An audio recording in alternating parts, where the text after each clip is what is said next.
రాష్ట్ర అంశానికొస్తే కూడా ఇందాక మీరు వీడియో స్టార్టింగ్‌లో చెప్పారు. దాదాపుగా ఈ నెల రోజుల్లోనే కొన్ని హ్మ్. లక్షల కోట్ల అప్పవుతుంది అని. కానీ మనకు చూస్తే గతంలో జగన్మోహన్ రెడ్డి గారి హయాంలో ఉన్నన్ని సంక్షేమ పథకాలు ఇప్పుడు అమలవ్వట్లేదు. చాలా వరకు సంక్షేమ పథకాలు తగ్గిచ్చేశారు. పోనీ రాష్ట్ర అభివృద్ధి ఏమన్నా అద్భుతంగా జరుగుతుందా? దూసుకెళ్తుందా? అంటే అది కూడా పెద్దగా ఏం కనపడతలేదు. మరి ఇన్ని లక్షల కోట్ల తీసుకొస్తున్న అప్పంతా ఎటుపోతున్నట్టు? ముఖ్యంగా మంచి ప్రశ్న మీరడిగింది.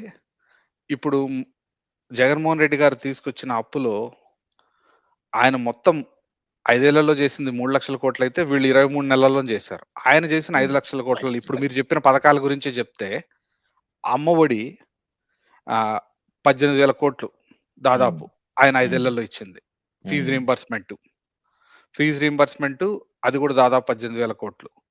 17,000 కోట్లు నాడు నేడు స్కూల్ డెవలప్‌మెంట్‌లు. ఇవన్నీ ఎందుకు? విద్య కోసం ఇచ్చినాడాయన. హ్మ్. మీరొచ్చినాక ఏం చేశారు? వీటిలో ఏవి జరిగాయి? ఇప్పుడు చూస్తా ఉన్నాను నేను. ఆహ్, ఆహ్, వీళ్ళొచ్చాక ఫీజ్ రీయింబర్స్‌మెంట్ దాదాపు బకాయిలు హ్మ్. 8, 9,000 కోట్లు బకాయిలున్నాయి. లాస్ట్ 9 ఆ! క్వార్టర్‌లకి. ప్రతి క్వార్టర్‌లకి 700 కోట్లు లెక్కన తీసుకుంటే 9 క్వార్టర్‌లకి 6,300 కోట్లు. ఆరోగ్యశ్రీ దానిపైన కూడా దాదాపు. ఆరోగ్యశ్రీ కూడా దాదాపు ఆరోగ్యశ్రీ అంతకు ఆ! దాటిపోతుంది. ఇంక హ్మ్. దాటిపోతుంది. నేను చెప్పేది హ్మ్. ఇది ఓన్లీ ఫీజ్ రీయింబర్స్‌మెంటే. ఈ అవును. ఫీజ్ రీయింబర్స్‌మెంట్‌కే వీళ్ళు 6,300 కోట్లు ఫీజెయ్యాలి. హ్మ్. దానిపైన వసతి, విద్యా దీవెన ఇవన్నీ మిగతాయి తీసుకుంటే ఇంకొక 2,000 కోట్లు. బడ్జెట్‌లో పెట్టిందెంత? హ్మ్. 2,700 కోట్లు. అవును. దానికొక బీఆర్ఓ ఇచ్చారు. హ్మ్. Budget release order. హ్మ్. 1,200 హ్మ్. కోట్లు రిలీజ్ చేస్తున్నామని ఫిబ్రవరిలో. ఇప్పటి హ్మ్. వరకు ఒక రూపాయి రాలేదు. హ్మ్. ఇది వీళ్ళు ఇప్పటి వరకు మనకు ఈ స్కీమ్‌లకి వీటికి చేయాల్సింది ఏది చేయలేదు. అయినా గాని ఆ! అప్పయింది. అప్పయింది. ఎందుకు అప్పయింది? వీళ్ళు దుబారా అప్పవుతుందా? తెచ్చిన డబ్బెటుపోతుందో తెలియట్లేదు. ఎత్తిపోతుందో తెలీదు. హ్మ్. 47,000 కోట్లు ఇప్పుడు అమరావతికని జెప్పారు. హ్మ్. దాంట్లో మొబిలైజేషన్ అడ్వాన్సులు దగ్గర దగ్గర 10, 15,000 కోట్ల దాకా 5,000 కోట్లు ఆల్రెడీ రిలీజ్ చేశారు. మిగతాయి గూడా ఇప్పుడు రిలీజ్ చేయడానికి రెండున్నారు. హ్మ్. ఇప్పుడు వచ్చి అమరావతికి అద్దాలకి 2,500 కోట్లు, ఆడ హ్మ్. రెంటల్ భవనాలకి 2,000 కోట్లు. హ్మ్. ఆ! ఇవైతే ఇవ్వడానికి డబ్బుండాయి. హ్మ్. నిన్న ప్రధానమంత్రి గారు ఏం జెప్పారు? డీజిల్ ఇవన్నీ ఖర్చయితాంది. మీరు రిసెషన్ వచ్చేలాగా కనపడుతుంది. మీరందరూ ఇవి తగ్గియండి. దేశానికి ఇది హ్మ్. మంచిదంటే మీరేం జేశారు? హ్మ్. మినిస్టర్‌లందరిని 95,000 ఖర్చు పెట్టి సింగపూర్ టూర్‌కి పంపించారు. పంపించారు. ఇప్పుడు దానికి అమరావతికి నిన్న చేస్తున్న అప్పు గూడా మనం అమరావతికి చేస్తున్న అప్పు గూడా మనకి పెనుభారం గదా! ఎందుకంటే ఇప్పుడు మనం తీసుకుంటున్నదంతా కూడా దాదాపు ఏషియన్ డెవలప్‌మెంట్ బ్యాంక్ నుంచి, ప్రపంచ బ్యాంక్ నుంచి వాటి నుంచి, ఈటి నుంచి వరల్డ్ బ్యాంక్ తీసుకుంటున్నాం. నుంచి రేపు మనం తిరిగి కట్టేప్పుడు డాలర్స్ రూపంలో కట్టాలి. ఇప్పుడు మనం తీసుకుంటున్న దానికన్నా తిరిగి కట్టేప్పుడు డాలర్స్ రూపంలో కట్టాలి.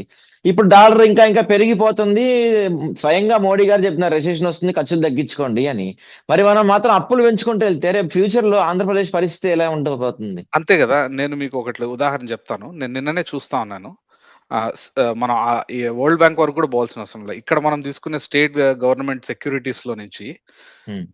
ఇప్పుడు వరకు వీళ్ళు తీసుకున్న అప్పులన్నీ 23, 24 2034 34, 35 సంవత్సరానికి 65,000 కోట్లు మెచ్యూర్ అయితాయి. అంటే మనం కట్టాల్సింది ఆ సంవత్సరానికి. హ్మ్. అంత అప్పు ఒక్కసారిగా ఆ సంవత్సరంలో ఎవరుంటే వాళ్ళొచ్చి కట్టాలా. కట్టాలి. మనం అవును. ఇప్పటి వరకు సంవత్సరానికి 17,000 కోట్లు, 16,000 కోట్లు బడ్జెట్‌లో కట్టడానికే కష్టపడుతున్నాం. హ్మ్. ఒకే సంవత్సరం 60,000 కోట్లొచ్చి పడుతుంది. అవును.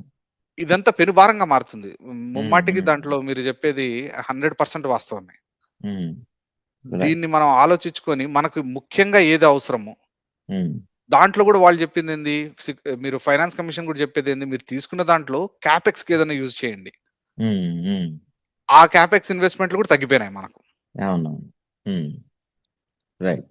సో, దీంతో పాటుగా మనం ఇంకొక కీలకమైన అంశం గురించి మాట్లాడుకోవాలి. ఎందుకంటే మొన్న రిజల్ట్స్ వచ్చిన తర్వాత 10థ్ ఆ రిజల్ట్స్ వచ్చిన తర్వాత పేపర్‌లో యాడ్‌లు ఇచ్చాం, గవర్నమెంట్ యాడ్స్ ఇచ్చామని చాలా గొప్పగా చెప్పుకున్నారు. సరే యాడ్స్ ఇవ్వటం, పిల్లల్ని ప్రోత్సహించడం మంచి విషయమే కాదంటలేదు. కాకపోతే ఒక పక్కన అంటే నాణానికి ఒక పక్కన ఉన్న దీన్ని హైలైట్ చేస్తున్నారు గానీ, నాణానికి మరో పక్కన ఉన్న రాష్ట్రంలో గతంలో ఎన్నడూ లేని స్థాయిలో నిరక్షరాస్యత పెరిగిపోతుంది. మరి ఈ అంశం గురించి ఎక్కడా మాట్లాడతల్లేదు. దాచిపెట్టే ప్రయత్నం జేసి, వచ్చిన వాటిని హైలైట్ జేసే ప్రయత్నం జేస్తున్నారు. ఎందుకు ఆంధ్రప్రదేశ్‌లో ఈ స్థాయిలో నిరక్షరాస్యత పెరిగిపోతుంది? వెరీ గుడ్ క్వెషన్ అండి. ఇప్పుడు ముఖ్యంగా మనం జూడాల్సింది మీరడిగిన దానికి ఈ లిటరసీ రేట్ గురించి ఆలోచిస్తే చంద్రబాబు నాయుడు గారు 2014 నుంచి 19 వరకు ఆయనున్నాడు. ఆయన నా దగ్గర పేపర్ క్లిప్పింగ్ కూడా ఉంది. నెక్స్ట్ టైం మీకు అది పంపిస్తాను. ఆయన వచ్చినాక నాకు తెలిసి ఇది 17లోనో, 15లోనో ఆయన ప్రెస్ స్టేట్మెంట్ ఏమిచ్చా అంటే 2019 కల్లా 100% లిటరసీ రేట్ వస్తుంది మనకు.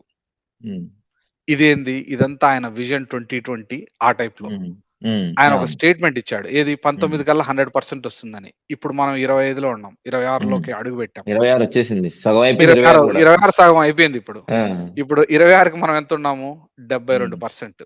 ఉమ్, నేషనల్ యావరేజ్ ఎంత? ఉమ్, 80.9%. అవును. మనం 72 బీహార్ కన్నా తక్కువ. బీహార్ తక్కువ. 74.3, ఉమ్, ఉత్తరప్రదేశ్ 78. ఇంక మన సౌత్ స్టేట్స్ మన పక్కన స్టేట్స్ చూసుకుంటే కేరళ 95, ఉమ్, తమిళనాడు 85, కర్ణాటక ఉమ్, 83. ఉమ్, అంటే ఇప్పుడు ఈయన దిగిపోయే టైంకి ఉమ్, 69% మన లిటరసీ ఉన్నింది.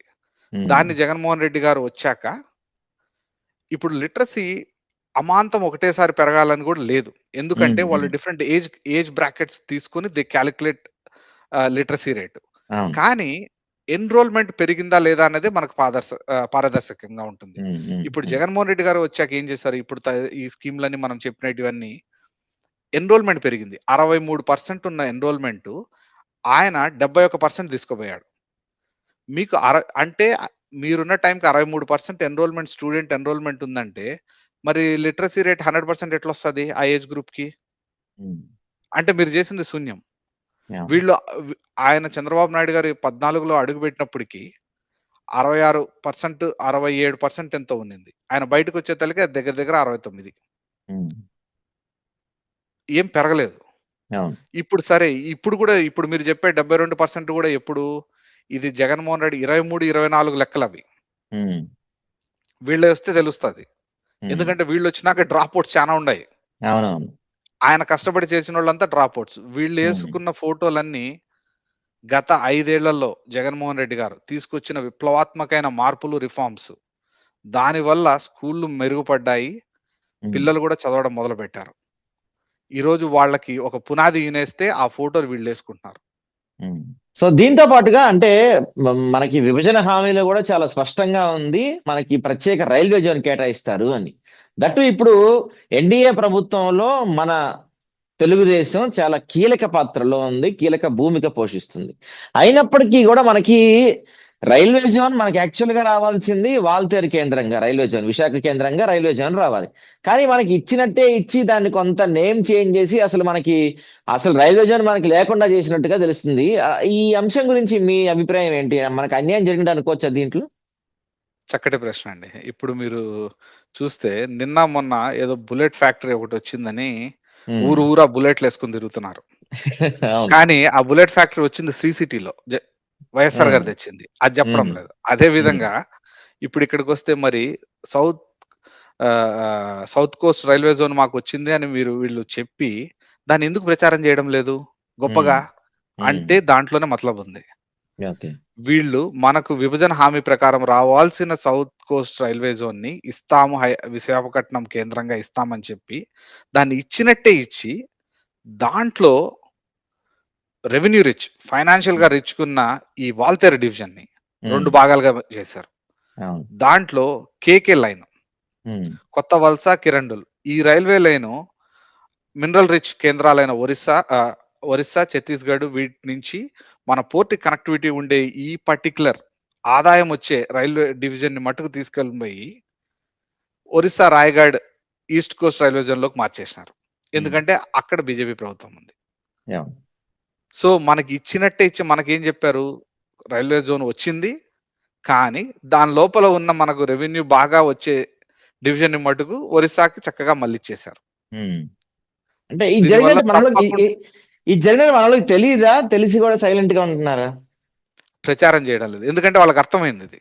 ఇది ఉమ్, ప్రజలకు అందరికీ తెలిసింది. ప్రజలందరూ కూడా ఆగ్రహంగా ఉన్నారు. ఓకే. కాబట్టే దానికి ఇప్పుడు బుల్లెట్ వాహనాలేసుకొని ఊరంతా తిరిగినోళ్ళు ఇంత ఉమ్, రైల్వే జోన్ మేము తెచ్చినామని చెప్పలేరా? ముఖ్యంగా ఇది రావడంలో కూడా వైఎస్ఆర్‌సీపీ ముఖ్య పాత్ర పోషించింది. ఆ ఉమ్. డీపీఆర్ రెడీ అయింది కూడా వైఎస్ఆర్ మన 2019 మన 20, నాలుగు 23 హయాంలో. టైంలోనే. ఉమ్, ఉమ్, ఆ హెడ్ క్వార్టర్స్‌కి స్థలం కేటాయించింది కూడా వైఎస్ఆర్ ప్రభుత్వమే. ఓకే. దాంట్లో ముఖ్య పోషిక మనం పోషించినప్పటికీ ఉమ్, వీళ్ళు అత్యధిక ఎంపీలుండి ఉమ్, కేంద్రంలో అత్యధిక ఇప్పుడు ఈ గవర్నమెంట్ మా దయా దక్షిణాలతో నడుస్తుందని చెప్పుకునే వీళ్ళు ఉమ్, కనీసం ఇది చేయలేకపోయారా? ఉమ్. ఖచ్చితంగా జనము దీన్ని గమనిస్తూనే ఉన్నారండి. వీళ్ళకి తగిన మూల్యం అయితే చెల్లించుకుంటారు. ఓకే, రైట్ అండి, right. Thank you. Thank you.